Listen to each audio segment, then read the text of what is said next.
Hello, everyone. This is Sean with Voices Live On. Dallas Clark, Bobby Plump, and Jim Lear. How are you gentlemen doing today? Great, I'm Sean. doing very well. Thank you. Appreciate you asking. All right, so Bobby, why don't you start out? Where are you located right now? I'm located in Broad Ripple area of Indianapolis. Inside my office, I do investments and try to get people ready for retirement. I'm in here every day, including the weekend. And then our sports bar restaurant is 1 block south, so I don't have too far to go down and meet people. And what's the name of your company, Bobby? Bobby Plump and Associates. Bobby Plumps and Associates. All right, Dallas, where are you right now? And how long have you been at the location you're at? Give us a little bit of background.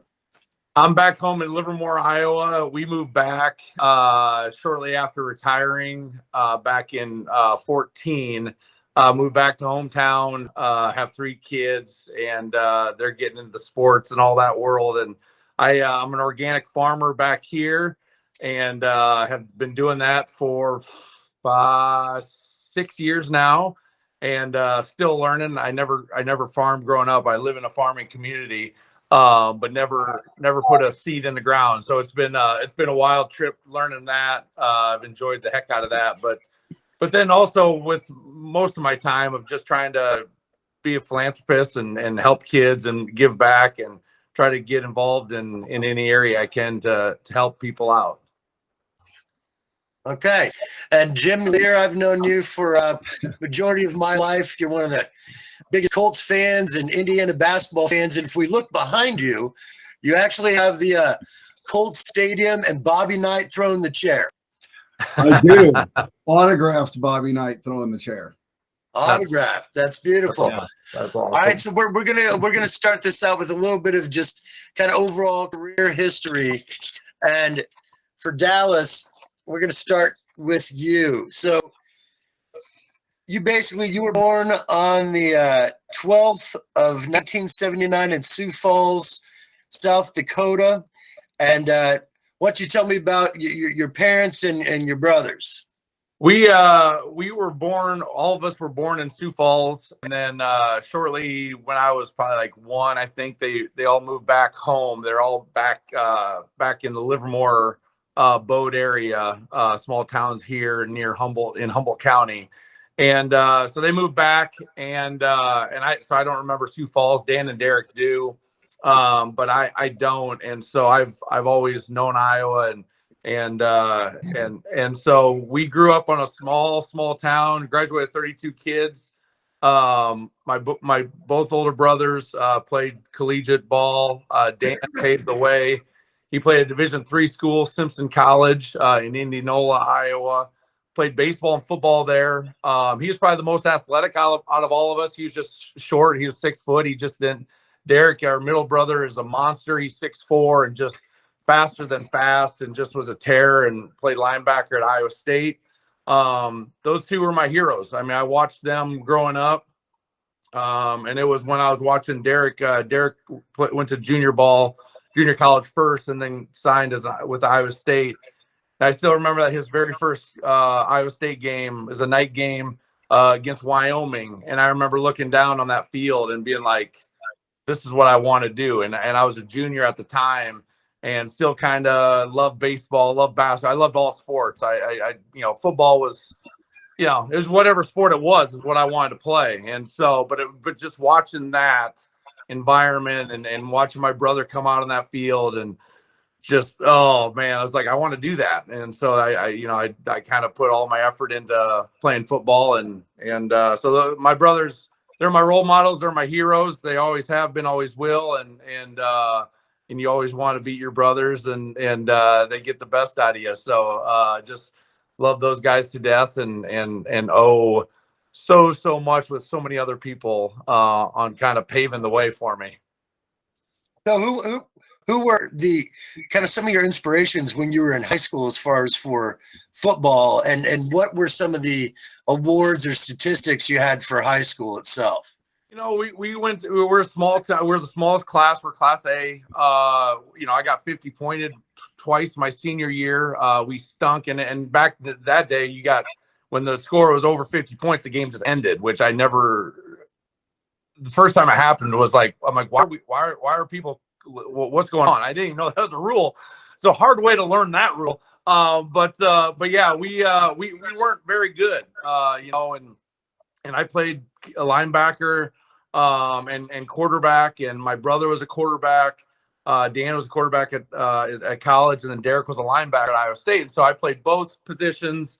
Walked on at Iowa as a linebacker, thinking that you know I was a terrible quarterback. Good Lord, I threw more interceptions. I was good at running the ball, you know. And we couldn't protect lick, so I was running a lot.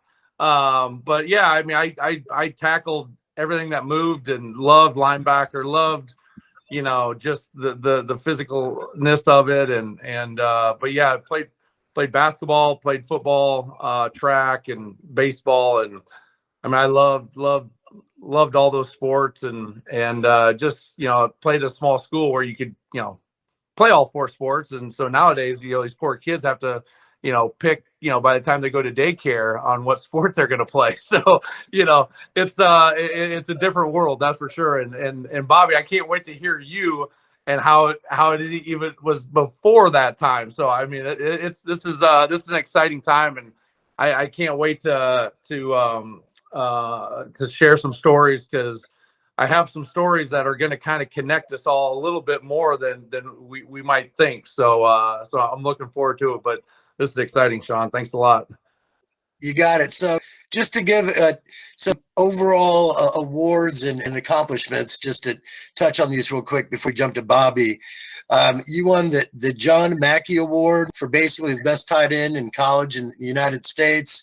And then you went on to get All-American, unanimous in 2002. You're a first team All Big Ten NFL draft in 2003. You were first round pick, number 24th out of you know, everybody picked for the first round for NFL, and rookie team of the year in 2003. You played for the Colts from 2003 to 2011, then Tampa Bay, and then the Ravens.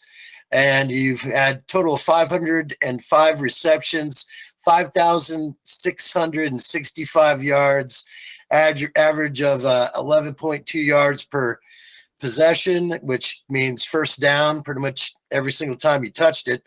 And you had 53 TDs. Is that right? Sure. You know, after 50, you know, you just stop counting. Well, I was there, and you know what? I want to bring this back out. So if we can look behind me, because this is one of my favorite things to wear when I'm just around the house, your jersey, and you signed it on December 13th, 2009, the day you got your first 3 touchdowns in a game. Do you remember that day? I do. Yeah, that was you're good friends with my cousin Jake, and you guys came out to that game. You guys picked a good one. And I think you guys, if I remember right, you guys were taking all the credit. Like, you guys were like the reason why I scored 3 touchdowns, and how you needed to come to every game. And you know, it was just, it kind of snowballed. I'm like, well, guys, no, it was just bad coverage. I think there might have been a lot of smack talking in your basement playing Mario Kart after the game. There was, yeah, the bigger reason. So listen, Bobby, let's get to you. So I'm going to go back in here and bring this up. Now, you've got a pretty notable career yourself, but you're born in 1936. You got voted Mr. Basketball in Indiana in 1954, and you obviously were on the Milan High School basketball team that went to win the championships in Hinkle Fieldhouse, and then obviously they made the movie in 1986, Hoosiers, with Gene Hackman, and Jimmy Chitwood played you, which I think had been great if you had your own little cameos in that. But Bobby, if you could just give us a little bit of background of, like, you growing up, the grade school, how you really got into basketball, and just how that road was going up to that state championship. Well, I would say, Alice, I have a couple of things in common. I think you said you grew up in a town of 80 or something like that. I grew up, as I mentioned earlier, not in Milan, but a little town called Pierceville. And on a good day, we would have maybe 100 people in our town. Everybody went to school at Milan. It's only 3 miles away. And an interesting fact about the Milan team, only 3 of the kids actually lived in the town. 4 of us were from that little town of Pierceville, and 3 others lived on the farms. And I grew up in a family of 6 kids. I was the last of 6. My mother died when I was 5. My oldest sister was 20, and she kind of took on the responsibility of raising us. My father taught school for 20 years. They were married in 21. Mom died in 41. He couldn't make enough money teaching school at that point. It was one-room schoolhouses. So he went to work at 18 miles away in Lawrenceburg, Indiana, at a A.D. Cook pump factory, and he was creating pumps. Nobody in my family, all the 5 older, I had 3 sisters and 2 older brothers, nobody played sport. So this was totally new to our family. And when I was in about the 3rd grade, best Christmas present I ever had. Dad borrowed a few planks of wood that he was creating those things for, built a backboard, bought a goal and a basketball, and gave me that for Christmas when I was in the 3rd grade. We hung it as high as we could get in our house. By the way, I never had a telephone when I graduated from high school, didn't have electricity until I was 12. Never did have running water. Hell, the biggest thing for me was when I started playing basketball. Hey, there's water coming out of that spout up there, you know.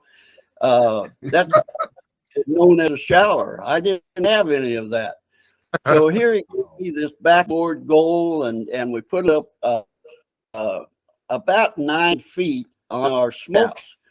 We had in Pierceville, we had maybe 3 acres or so, and we raised our own vegetables for the year. We butchered 3 hogs every year, and we put them in our smokehouse. And I remember my sister, when she was cooking, she'd bring in a ham out of there, and she'd cut the mold off and then fix the ham in a wood stove skillet. And Dad, before he would go to work, he'd get up at 5 in the morning. He'd go out to the pump and pump a big tub of water, bring it in and set it on the wood stove, warm it up so Dot would have enough water to wash in, make the washing for the week. So it really grew up in kind of a, I would say, pretty poor neighborhood. We didn't have any money, but neither did anybody else. And the 40s were a lot different, obviously, than today. Everything was rationed. You had to have a coupon to buy meat. You had to have a coupon to buy sugar, to buy flour, to buy tires. Tires didn't make any difference. We only had 1 car, and we didn't drive it very far. People would jack up their cars because they didn't have any tires to go on, or they couldn't buy gasoline. We just thought that was normal. The cars we had never had heaters. In the wintertime, we just take coats and blankets and put them over us, and Dad would drive us where we're going to go.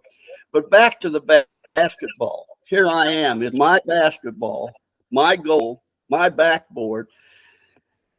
I got older brothers. Guess who got to play on it last? Me. Now, we had, I told you, we didn't have any running water, and we hung it up about 9 feet, as high as we could get, and then it sloped up like this, and to the left was our pump, and it had sprockets where the chain went down so you could get it in. If the ball went too far left and hit that sprocket, by the way, the basketball had bladder in it back in those days and was laced just like the football. And when it hit that well and those sprockets, hell, we had to work a couple of weeks to get enough money to buy another basketball. We did what was called the trading. Dad would take us to Milan every Saturday, give us a dime. We could go to the movie and buy a popcorn. And then he did whatever chores he had to get at the store and do his thing. So I think of all the things that have gone on today and look back at what we had. No television, no radio. Well, we did have a radio. It was run by battery. We had a windmill, and we had 2 batteries, and we take one out of the windmill, hook it up till it charged up. When the battery ran down in the radio, take that out and charge it up. So we all had chores. I worked in the garden with Dad, and my introduction to basketball was the 3 of us really that played on the Milan team. Roger Schroeder, Glenn Butts, and myself would play on our where we hung up the basket. And if in the wintertime there was a sawmill about a quarter of a mile away, we would go down and get the sawdust and put it on the snow or the mud, and we'd play in that in the wintertime. And we had a wood stove, the only heat we had in the house, and our fingers would crack because we'd go in and warm our hands on the wood stove, and we'd just tape them up so we could go back out and play basketball. One of the biggest things in Pierceville that happened was Schroeder's store. In this little town, they had a post office, grocery store, hardware store, TV and appliance store all in one place. And in the back of their store, they had a 2-car garage. And on the other side of that, they had a barn. They had 2 cows. And after maybe the 2nd or 3rd year, they put up a goal, which was 10 feet. And they had electricity and all that. So we would take 2 shovels, and put them up on the side of the backboard and hang the extension cord and light so we could play at night. And one of the dangers of playing there, it was rock. That wasn't so bad. But that barn where they had the cows, they produced manure. And they'd throw that manure out to the left of the goal, and we played with guys that were 5 or 6, 7 years older than us, and we often ended up in that manure pile. I'm going to tell you, left. And you guys think that might be bad? Hell, they didn't guard you too closely after you run that pile. And that was a great place for us because it was 10 feet tall. Before I got my goal at Schroeder's store, Roger and I would play up in their loft. And believe it or not, the book on my life came out in 1998, and I went down to Pierceville, and the store was closed at the time. The bottom out of it we used as a basket at Schroeder's store. So Roger and I would knock heads up there when we must have been, I don't know, 6, 7, 8 years old. So that's my story of how I got started in basketball. Okay.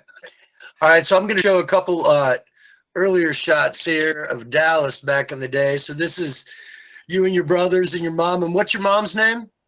Jan. Jan. All right. Yep. And then here's another shot of you in high school. And what was the high school? Twin River Valley. Twin River. And what city was that in? The high school was in Bow. There's about 7 towns that made up our school, which no longer exist. Now we go to Humboldt, which is the big town where our kids go to now. So we're 3A now. So we moved up the ladder a little bit, but our school closed probably about 15 years ago. And just kind of now Humboldt County only has 1 high school in it. And so, we're kind of the smaller towns surrounding Humboldt, and so now we all go to Humboldt County or Humboldt High School now. So, but yeah, it had a lot of great farming kind of people and small farming communities, and so that was kind of the majority of our classes were those kids. No, so ironically, Bobby, your high school colors were Dallas's college colors. If we're gonna look at the look here, but ironically, your high school colors became your pro team Colts colors, right? That's pretty, yeah. It was, well, and go back even further. Before we were Twin River Valley, we were Twin Rivers, and there's about 3 towns. And then we combined with another school, Gilmore City, Bradgate. There's a lot of towns there. There's going to be a quiz after this, by the way. So extra credit for anyone who remembers all these towns. But we were the Twin River Pirates, and we were black and gold. And then when we combined with this other school district, we became the Thunder. We were black and gold, or we were blue and kind of black and silverish. So yeah, so some good colors, that's for sure. All right. So Bobby, your road in high school ended up at Hinkle Fieldhouse at Butler University, and that's where the big game went down. Isn't that right? Yes, Butler University, Butler Fieldhouse, known then. Now it's Hinkle Fieldhouse after Tony Hinkle, who came there in 1920 and retired in 1970. So he was there 50 years, and that's one of the reasons that I went to Butler University. I'll tell that story later. But back to the high school thing, we have a multi-class tournament now that was put in 1997, 98. And everybody said, well, we got a class tournament. And I say, no, we had a class tournament. Now we have a multi-class tournament. As an example, in 1954, there were 752 schools in Indiana. Every school competes against everybody else. The first week is called the sectional, and you have to win at least 3 games to win a sectional. Prior to 1953, Milan had never won a game at the second level, which is called the regional. And the attendance to our tournament from 1956 to 1990 drew 1 million people. And even when they changed to the multi-class in 97 and 98, our state tournament still drew 840,000, I think it was. The first year, the multi-class, it drew 460,000, and it hasn't been back there since. So the multi-class hasn't worked real well. But back to our story. You know, we had 7 seniors on the ball club when we won the tournament. You could only dress 10. You had 12 total, 2 alternates that if somebody got hurt, they could play, but you could only dress 10. And as freshmen, we're playing the 7 seniors that were on the ball club. We're playing second team. None of us played varsity our freshman year.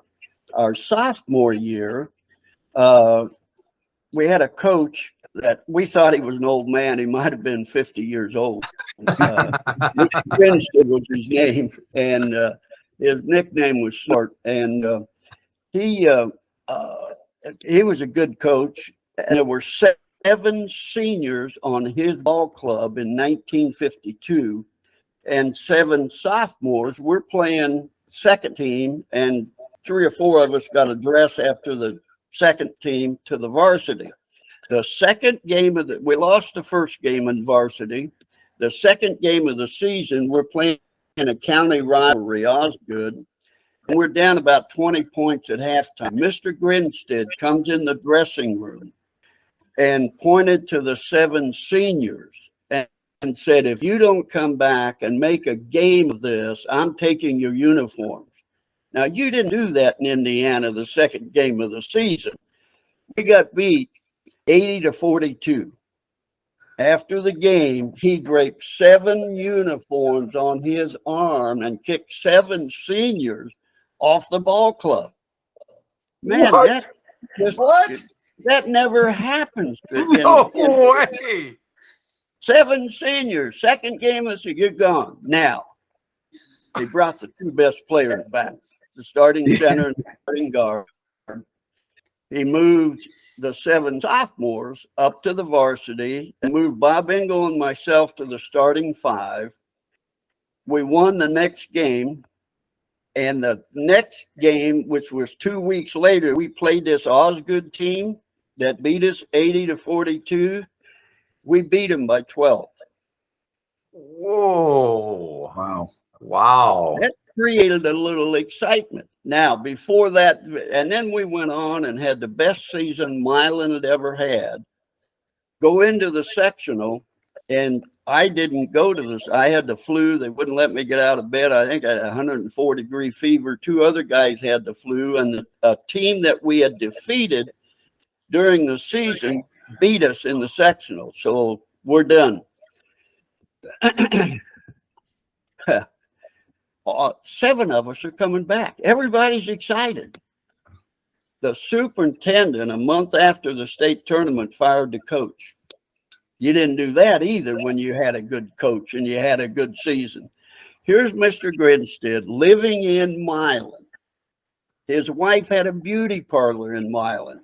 He's coaching 3 miles away in Moores Hill, and they hired a young man named Marvin Wood, who was all of 24 years old. So here's this veteran that's gone, and here's this young whippersnapper coming in here. And it wasn't a barber shop where everybody went down and talked. We called them the downtown coaches. It was Arkenberg's hamburger joint. Well, we called it a restaurant, but basically hamburgers. And the downtown coaches had their coffee mugs with their names on them. Mr. Grinstead always went down there. Marvin Wood didn't. That didn't go over real well. Then we started practice, and the fans started criticizing Woody because he used the Hinkle system, which was a pattern offense if you didn't have the fast break. And Mr. Grinstead's was more like Bob Branch McCracken before Bobby Knight, run and gun, score more points than the other team. Fundamentals didn't mean much. So the fans would come to practice and they started criticizing Woody. Said, what the hell is that going on here? You know, he closed practice. You didn't do that in the 50s either. So Woody wasn't much favorable at that point. The season started. By the way, Marvin Wood is the reason we won the tournament. You have to have some talent. And I'll tell you why as we go along here. But he's the reason we won the tournament. We were the smallest school ever to win the tournament in Indiana, and they had a tournament since 1911. John Wooden happened to play for Martinsville graduated in 28. But anyway, here's Woody. We start the season, and he had never played his own defense. Mr. Hinkle didn't believe in it. We had never played a man-to-man except the second game of the season. He decided we couldn't play that man-to-man very well, and we couldn't. What did he do? Most coaches would force it down, my way or the highway. What did Marvin Wood do? He went to our 8th grade coach, Mark Combs, who's up there in that picture on the left-hand side, on the other side of the policeman. He was our 8th grade coach. Woody said, Mark, would you come up and teach these kids his own defense? Mark said, no. Woody said, no. Why? He said, they already know it. Marvin said, I don't know it. Would you come up and teach me the zone defense? That's why you see Mark Combs in all of our pictures. He went to find answers if he didn't know what it was. So here's Mark coming up. We used the zone defense. We lost, I think, 4 games during the season. We're coming into the last game. This is 1953, having never won a game in the regional. And we're playing Osgood again, that county rival. They had a gym that was pretty small. They had a bunch of big kids. Woody didn't want anybody to get hurt the last game of the season going into the sectional. So he said, here's what we're going to do. He said, Bob, I want you to go to center court, hold the ball. Kraft to get 10-second line out of bounds line. Engel 10-second line out of bounds line. White that corner, Wyndham in that corner. Now that sounds like the 4-corner offense that you guys thought Dean Smith invented in 1970 at North Carolina. We just kind of borrowed it in 1953. It worked so well. We beat Osgood 35-17. We were only going to use it to keep us from getting hurt. So we win the sectional. We go to the by the way, our tournament, I'll explain for everybody. 752 schools. That first week, you have to win one game during the week, and then there are 2 games on Saturday. 4 teams, 2 games in the morning, the championship at night. The regional, that 752 schools are dropped down to 64 schools going to the regional. You have to win 2 games to win the regional. There are 2 games in the morning, championship at night. Then it's a Sweet 16, 4 teams, 2 games in the morning, champion at night. Then it's the Final Four, 2 games in the morning, championship that night. By the way, the NCAA had to call the Indiana High School Athletic Association to find out if Sweet 16 and Final Four was copyrighted, or you would never see the NCAA with Sweet 16 and Final Four. It wasn't copyrighted. Like the movie Hoosiers, 53 was more like the movie than 54. We go to the regional. Milan had been there 4 times. They won 4 sectionals, 31, 32, 36, and 46, always defeated the first game. We drew a team called Knightstown Memorial, which was a home for orphan children. John Brown, by the way, played for the Philadelphia Eagles, graduated from there when they won the championship in the 60s. But we drew them, and we're down 9 points with 1 minute and 48 seconds to go in the game. No 3-pointers. Woody also brought to us, in addition to just the zone defense, we had a full-court zone trap, a half-court zone trap that John Wooden used pretty well at UCLA. We stole the ball 4 straight times. We get within 2 points, and there's like 19, 20 seconds to go. There was a timeout. We threw the ball in, and the timer forgot to start the clock. 5,000 fans are standing up screaming their heads off. The officials finally saw it, went over to the scorer's bench, and we're in the huddle wondering what's going on. It seemed like 10 minutes, maybe it was 30 seconds or so. They never took any time off the clock. Ray Kraft, who was a substitute that year, hit a layup with zeros showing and tied the game. First overtime, it's tied. Back then, the second overtime was called sudden death. The first 2 points wins. You could hit a free throw. They hit a free throw. You hit a free throw. You're the winner. I hit 2 free throws. We won the first game in the history of Milan High School in the regional. We beat Connorsville that night by 5 points. We had an overtime game in the opening round of the Sweet 16. That night, we played Shelbyville, who had won it in 1947, and it's still a record. David Halberstrom called me. He was doing the Pulitzer Prize, right? He was doing an article for a national magazine or something, and I looked up the record. We held Shelbyville to 2 field goals in the final game. Listen to this. They were 2 for 55. 3.46%. 2 for 55. We beat them 40-21. Then we're to the Final Four after having never won a game in the regional. And then South Bend, by the way, that 4-corner offense, we used it every that year and the next year during the tournament as an offensive weapon, not just a stall. Once we got ahead of a team in a tournament game and went into the 4-corner offense, no team came back and got ahead of us except Muncie Central in the final game. We played Crispus Attucks with Oscar Robertson in the finals of the semi-state in 1954. We had them down 6 points at halftime, 39-32. We go into the 4-corner and we expanded it out to 65-52 to beat them. In 1954, we used a 4-corner against Terre Haute in the afternoon game. We had them down 8 points at halftime, 28-20 or something like that. We used a 4-corner and expanded out to 60-48. When we hit Muncie Central, we had them down 6 at halftime. Shortly into the fourth quarter, and this is another reason it's remembered, not just because we were a small school. So we're ahead 6 at half. We go into the fourth quarter. It's the only time it backfired. We go into the fourth quarter. We're behind 28-26. So they score 11, we score 3 or something like that.